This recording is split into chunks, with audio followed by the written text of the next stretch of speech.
paragraph, say from Julia Glass's 3 Junes. I would transcribe it in a marble notebook. Then, I would sit and read her elegant sentences, seemingly pinned to my flimsy notebook like a rare butterfly on cheap muslin. Craft strengthened the feelings and thoughts of the writer.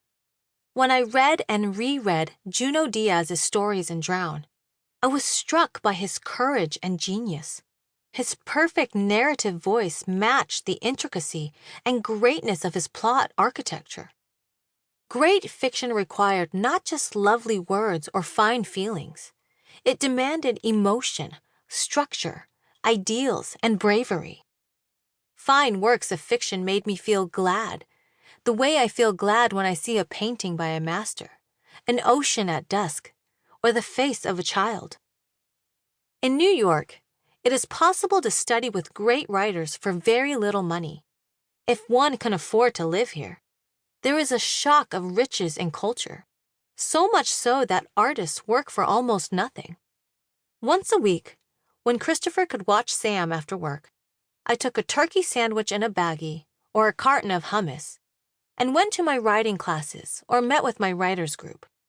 For less than $200, I was able to study for several weeks with Lon Samantha Chang, Rana Reiko Rizzuto, and Jhumpa Lahiri at the Asian American Writers Workshop early on in their careers. I took a class at the Gotham Writers Workshop with Wesley Gibson. For about the same amount and for a season's length of classes, I studied with Jonathan Levi, Joyce Johnson, Joseph Caldwell, Joan Silber, Shirley Hazard, and Nahid Rocklin at the 92nd Street Y. The Y runs a famous preschool, and in the evenings, grown men and women sat in these preschool classrooms, smelling of tempera paints and box apple juice, anxious to know if their stories made any sense. Teachers generously encouraged me to continue, but privately, I wondered if I should quit. I was getting older, and I was afraid that I could not return to a steady profession. The year after Sam was born, impulsively, I applied for a spot at the Sewanee Writers' Conference and was accepted. The tuition was more money than we could spare, something like $1,000. However, I knew it was difficult to get a spot at all, and I felt I had to go. I had nursed Sam for a year, and I thought this might be a good reward for having given up my body, or so it seemed to me, for the pregnancies, the illnesses, and the breastfeeding. Christopher took time off from work and stayed with Sam, and I went to Tennessee. For 9 days, I studied fiction with Alice McDermott and Rick Moody. Each day, after my class, I would go back to my dorm room and cry because I missed my baby. At Sewanee, it felt like everyone had gone to prestigious MFA writing programs, like Iowa, and had book contracts.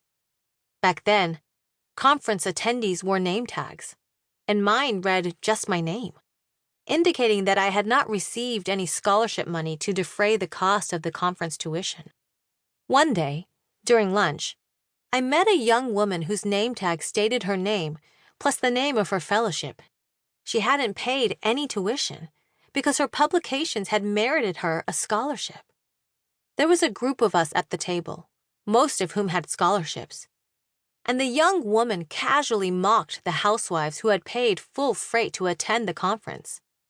I didn't realize at first, but she was talking about me. That summer, I was 30 years old, a new mother, and I learned that a talented young woman artist held housewife writers in contempt. I couldn't eat, so I returned to my room. I avoided her for the rest of the conference because I sensed she was right. It had been a mistake to come all this way to take a class. Then at the end of the conference, Alice McDermott nominated my workshop story for an anthology called Best New American Voices 2000. And though the editors didn't take my piece, I thought that maybe I could keep trying. Then, something else good happened a few months later. I got an artist fellowship from the New York Foundation for the Arts in the category of fiction. It was for $7,000.